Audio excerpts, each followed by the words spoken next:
que los dos caminos son viables. Tal vez la transformación más profunda, más radical, sería transformar el cargo presidencial en un gobierno semipresidencial, donde el primer ministro sería el que dirigiría los destinos del gobierno y estaría sujeto a el apoyo que tuviera en las instituciones que se creen, sea el Congreso o de otro tipo, que en la época de crisis se pueda cambiar. Chile no conoce ese sistema, pero sí lo conocen los ingleses, los italianos y varios países de Europa, en que a veces un voto de confianza puede sacar a un presidente. Si el Congreso o Parlamento así lo decide. Chile no ha tenido en su historia un régimen de ese tipo y por el contrario, durante toda su historia se han ido reforzando los poderes presidenciales, a tal punto que hoy día el presidente de la República no solo gobierna el Estado, sino que lo administra, nombra a los funcionarios de la administración pública, dirige las relaciones exteriores, es el comandante en jefe de todas las Fuerzas Armadas, dirige las finanzas a través de la ley de presupuesto, que solamente él tiene iniciativa para presentarla al Congreso. Tiene además potestades sobre todas las relaciones exteriores y en general tiene poderes omnímodos que fueron fruto de las explosiones sociales que hubo en la década de 1920 durante el gobierno del presidente Alessandri. Ahí existió un parlamentarismo y que después devino en este presidencialismo que tenemos actualmente. El presidente es el único que tiene facultades económicas, laborales y sociales para crear regímenes que se adapten a su idea. De ahí que el Congreso aparezca como disminuido. El presidente de la República también dirige las relaciones exteriores y nombra a los embajadores que han de representar a Chile en el extranjero. En definitiva, el presidente de la República además interviene en el nombramiento del Tribunal Constitucional, interviene en los aspectos del sistema electoral, o sea, es un presidencialismo exacerbado.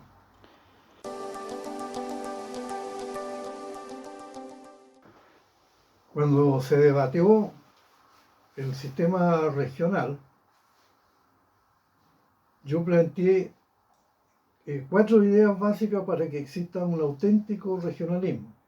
En primer lugar, sostuve que todas las tendencias del regionalismo están encabezadas a modificar la estructura del Estado.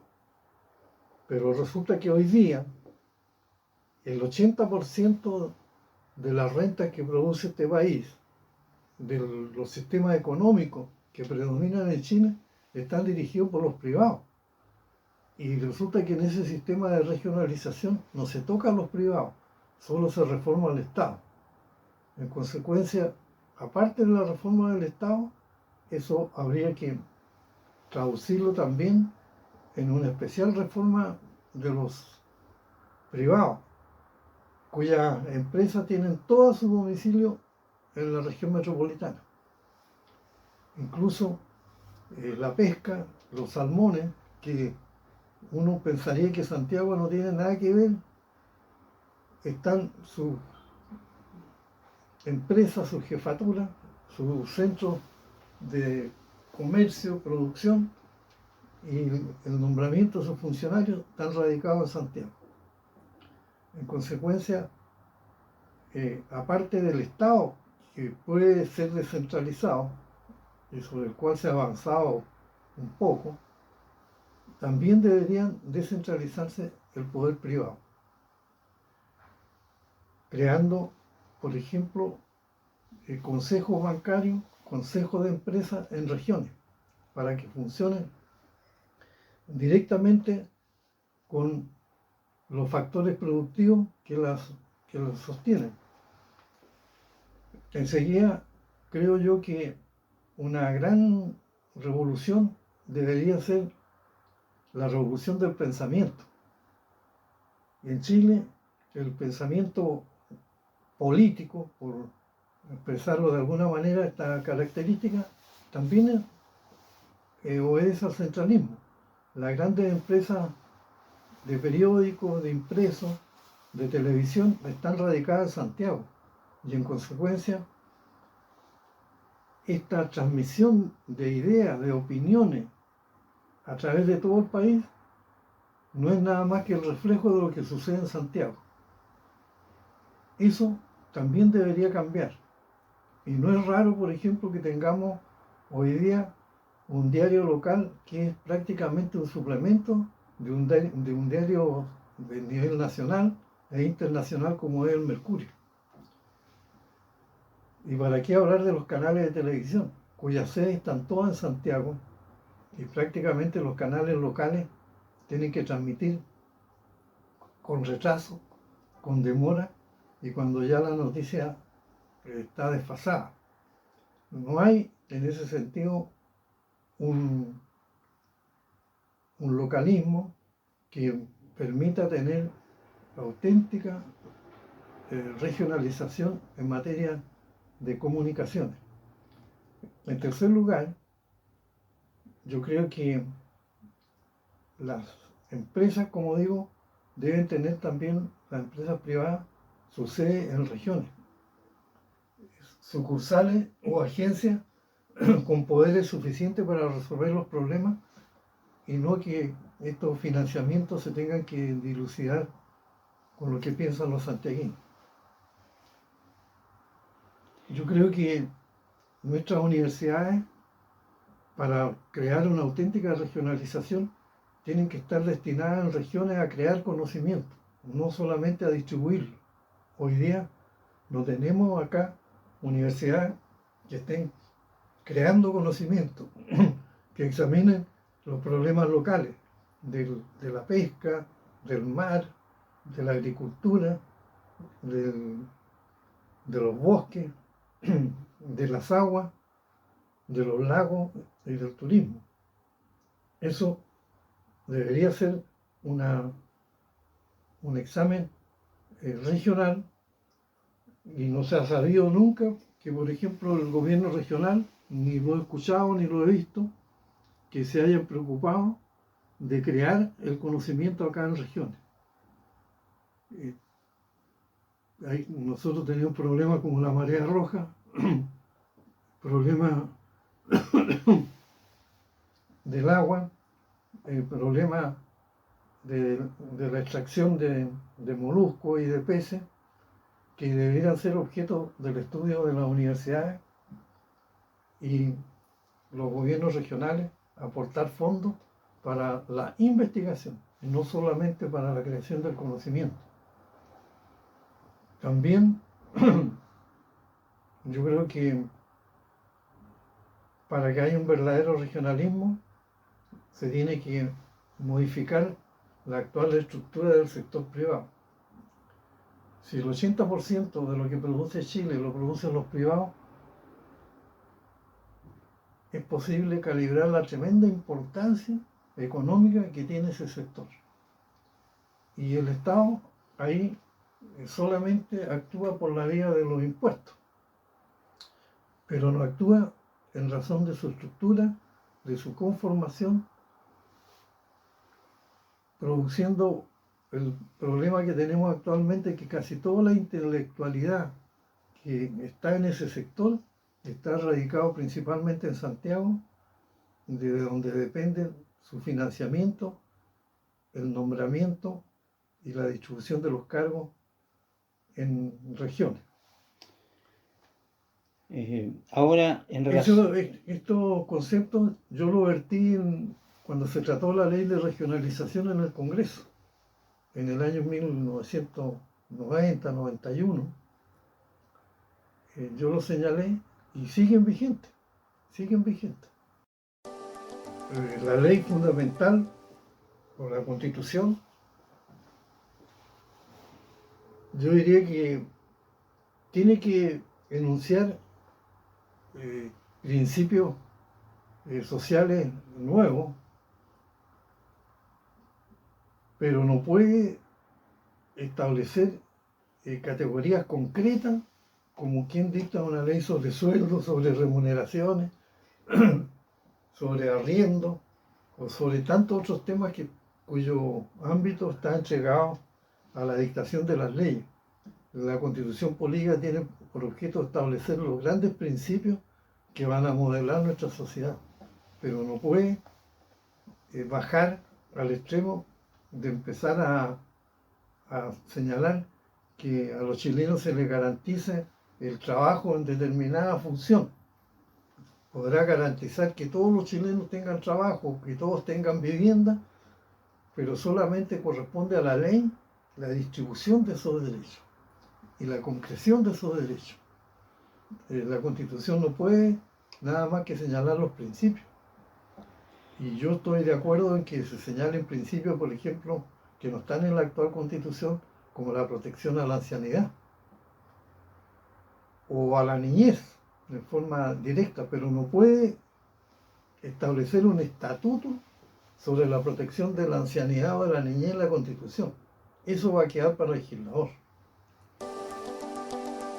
En el caso de los derechos humanos, indudablemente que yo creo que una carta fundamental, entre los capítulos que tiene que tener, son las garantías constitucionales. Esas garantías constitucionales están referidas y enumeran los principios fundamentales de los derechos humanos.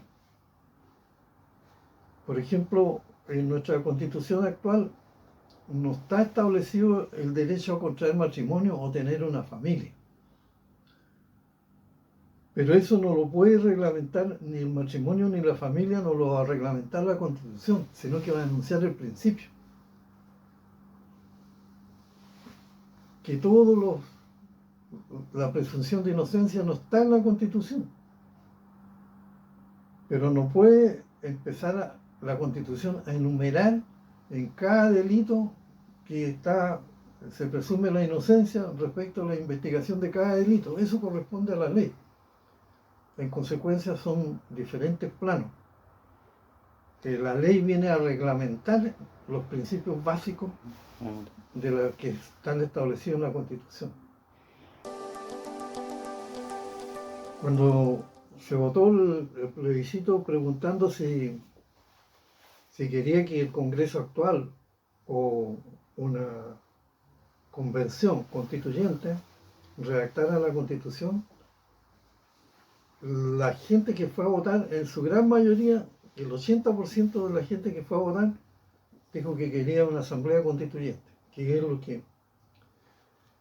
Pero yo le encuentro, y lo veo con cierto pesimismo, atendido la pandemia que estamos viviendo, y atendido que para esa votación, que para mí veo con gran estupor que los comentaristas y todos los que han opinado la celebran como un gran triunfo, porque el 80% quiere una asamblea constituyente.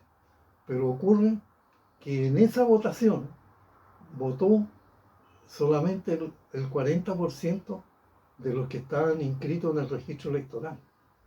O sea, la aprobación de esa situación tuvo un número muy bajo en relación con el número de ciudadanos inscritos en el registro electoral.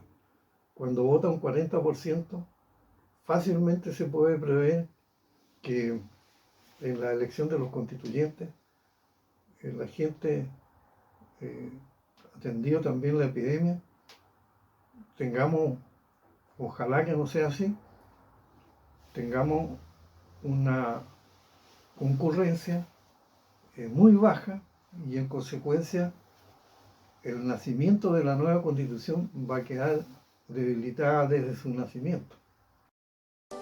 La rueda. La elección de los constituyentes va a ser un gran problema, como ya he explicado. Ojalá que esté equivocado. Y enseguida viene el segundo problema. ¿Cuál va a ser o por qué estatuto reglamentario se va a regir la constituyente? ¿Va a ser como la Cámara de Diputados y el Senado, que tienen comisiones relacionadas con los distintos ministerios? Aquí van a haber comisiones relacionadas con los distintos temas. ¿Cuál es el estatuto reglamentario que va a regir esa convención? Eso no está escrito, nadie lo ha propuesto, y yo creo que gran parte del tiempo de esta Asamblea Constituyente se va a perder en la elaboración de un estatuto que permita dilucidar todos los temas que puedan ser objeto de discusión y de votación. Eso es indispensable, la creación de comisiones al interior de la Asamblea Constituyente. La experiencia en Chile demuestra que, en general, cuando se ha propiciado o cuando se realizó una asamblea constituyente, como fue en el año 1925, la terminaron redactando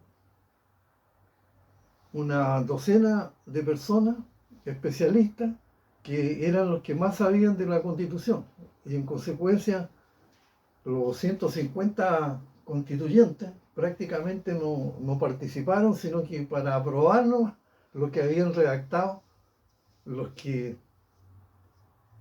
sabían y conocían cómo eran las intenciones del presidente de la República, Arturo Alessandri Palma. Es así como también hubo una asamblea constituyente de más de 150 personas que funcionaban en la moneda. Y la historia de la Carta Fundamental del año 1925 demuestra que fue obra de dos personas, del presidente Arturo Alessandri Palma y del ex senador, que era ministro de Justicia de Alessandri, José Massa Fernández, que fue senador por la agrupación en que estaba la provincia de Yanquihue. En consecuencia, acá yo creo que la redacción de la Constitución, como siempre ocurre en estos casos, va a ser fruto de la ilustración, de la capacidad de las personas más instruidas que puedan aportar su conocimiento sobre todos los temas que aborda una carta fundamental. Bueno, casi todos los anhelos son bastante antiguos. Por ejemplo, a mí me tocó como diputado presentar proyectos para que en Chile se estableciera el plebiscito, a fin de decidir ciertas materias en que habían dificultades entre el Congreso y el presidente de la República, y que solamente lo podía zanjar la votación popular. Yo creo que el plebiscito es un instrumento fundamental para dirimir ciertos temas en los cuales la ciudadanía no está de acuerdo, o donde aparentemente los grupos de presión son los que determinan en definitiva qué es lo que ha de hacerse, cuando a veces el pueblo piensa absolutamente distinto. Yo creo que el plebiscito es un gran instrumento para que el pueblo decida.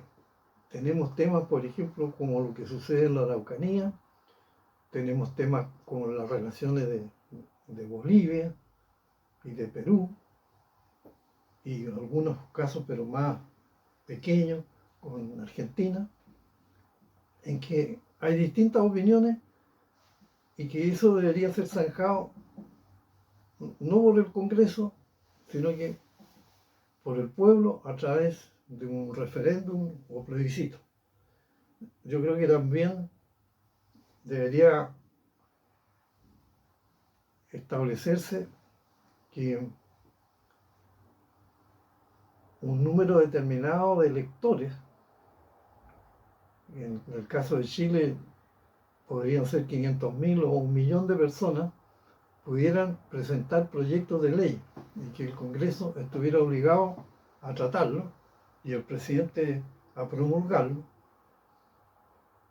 si un número tan subido de electores está de acuerdo en presentar proyectos de ley. Yo creo que la iniciativa popular es indispensable establecerla en la Carta Fundamental. La Carta Fundamental también no establece actualmente una garantía para la vida, la muerte y la sepultura y la vida de los viejos. Hay cartas fundamentales como la de Alemania, la de España, la de Argentina, por citar un país vecino, en que aparece como un derecho social a establecerse como garantía constitucional el tratamiento legal y su financiamiento y su manera de vivir de las personas de la tercera edad. La ancianidad es respetada en otros pueblos desde muy antiguo y en consecuencia debe ser incorporado como un derecho social esta protección, con el objeto de que se señale que toda persona tiene el derecho a terminar su vida en forma adecuada, sin problema, de manera que esté garantizado en esa Constitución ese derecho. También no está establecido hoy día el derecho o la presunción penal de la inocencia en la Constitución.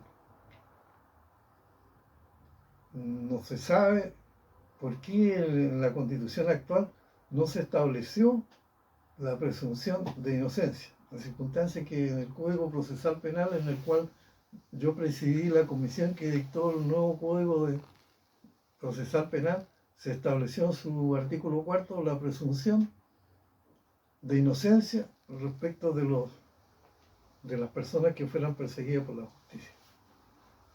No está establecido, curiosamente, en la Constitución. Tenemos que dictar un nuevo estatuto y así dejarlo establecido en la Constitución en todo lo relativo a los llamados delitos militares. La justicia militar no aparece mencionada entre los temas a tratar en una nueva Constitución. Yo creo que debería tratarse. También el derecho del agua como un derecho humano indispensable para vivir, distinguiendo las distintas clases de agua con el objeto de valorarlo de distintas maneras. No es posible que hoy día se esté empleando en la minería, en el lavado de autos, en el riego de los jardines, en el riego de la agricultura o en distintos otros quehaceres que son lucrativos, se esté empleando el agua potable. En circunstancia que el agua potable debería ser el agua más barata y asequible a toda persona que vive en este país. O sea, es un derecho fundamental el derecho al agua. Yo lo que he escuchado es que se discute, la discusión, es decir, si el Estado es el dueño del agua o son los privados a los cuales se le entrega en concesión, pero resulta que nadie ha dicho nada sobre el agua potable, que debe ser materia de una tarifa adecuada, mucho más barata, o incluso ser gratis determinada cantidad de agua, y de tal manera que la demás agua que se empleen en la industria, en el deporte, en la jardinería, en la agricultura, tenga una tarifa distinta, porque esos son labores lucrativas. El derecho humano debe ser el acceso al agua potable para que la población pueda mantenerse en forma higiénica y pueda desarrollar sus actividades domésticas sin ningún problema y con un arancel barato. Yo creo que también hay que recuperar las riquezas básicas que se han ido perdiendo, sea a través de nuevos impuestos, nuevos derechos, y que esos aportes sean al Estado y sean solidarios. Bueno, en muchos temas yo creo que también se tiene que crear el Consejo Nacional de la Magistratura. Cabe señalar que hoy día tenemos grandes problemas con la designación de los magistrados de la Corte, del Tribunal Constitucional y de otras instituciones relacionadas con la justicia, pero se negó en su oportunidad el proyecto del presidente Erwin, que quería crear el Consejo Nacional de la Magistratura, con el objeto que allí los poderes del Estado pudieran intervenir en forma democrática en la estructura del Poder Judicial. Yo creo que hay que reglamentar también en forma más cuidadosa el rol que tienen las Fuerzas Armadas y la Policía de Carabineros de Investigación en nuestro país, fijándole ciertas limitaciones o restricciones, otorgándoles facultades también para que verdaderamente puedan investigar con celo las actuaciones o las conductas criminales. Yo creo que muchas otras instituciones van a tener que permanecer, van a sobrevivir, aunque se dicte una nueva constitución. Es el caso de como la Contraloría, como el Tribunal Constitucional, van a sobrevivir también. Cuando se debatió el sistema regional, yo planteé 4 ideas básicas para que exista un auténtico regionalismo. En primer lugar, sostuve que todas las tendencias del regionalismo están encabezadas a modificar la estructura del Estado. Pero resulta que hoy día el 80% de las rentas que produce este país, de los sistemas económicos que predominan en China, están dirigidos por los privados. Y resulta que en ese sistema de regionalización no se toca a los privados, solo se reforma al Estado. En consecuencia, aparte de la reforma del Estado, eso habría que traducirlo también en una especial reforma de los privados, cuyas empresas tienen todo su domicilio en la región metropolitana. Incluso la pesca, los salmones, que uno pensaría que Santiago no tiene nada que ver, están sus empresas, sus jefaturas, sus centros de comercio, producción y el nombramiento de sus funcionarios están radicados en Santiago. En consecuencia, aparte del Estado, que puede ser descentralizado y sobre el cual se ha avanzado un poco, también deberían descentralizarse el poder privado, creando, por ejemplo, consejos bancarios, consejos de empresas en regiones, para que funcionen directamente con los factores productivos que las sostienen. Enseguida, creo yo que una gran revolución debería ser la revolución del pensamiento. En Chile, el pensamiento político, por expresarlo de alguna manera, esta característica, también obedece al centralismo. Las grandes empresas de periódicos, de impresos, de televisión, están radicadas en Santiago.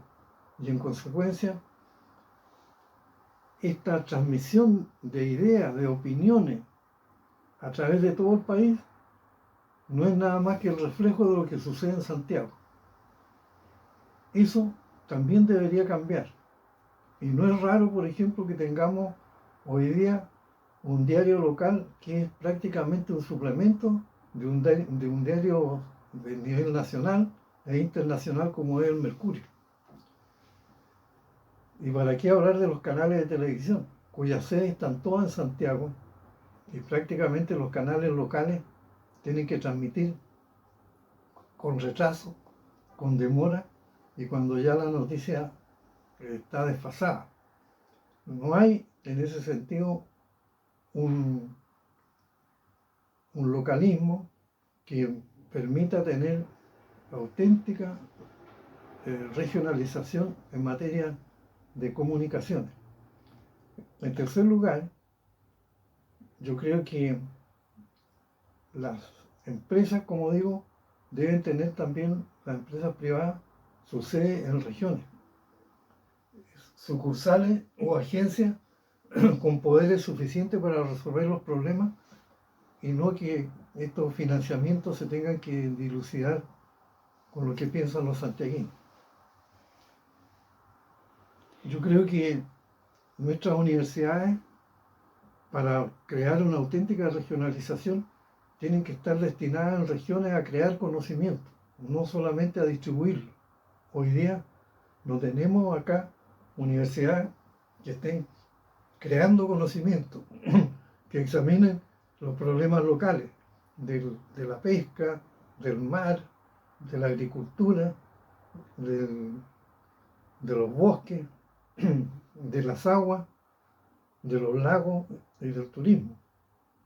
Eso debería ser un examen regional y no se ha sabido nunca que, por ejemplo, el gobierno regional, ni lo he escuchado ni lo he visto, que se hayan preocupado de crear el conocimiento acá en regiones.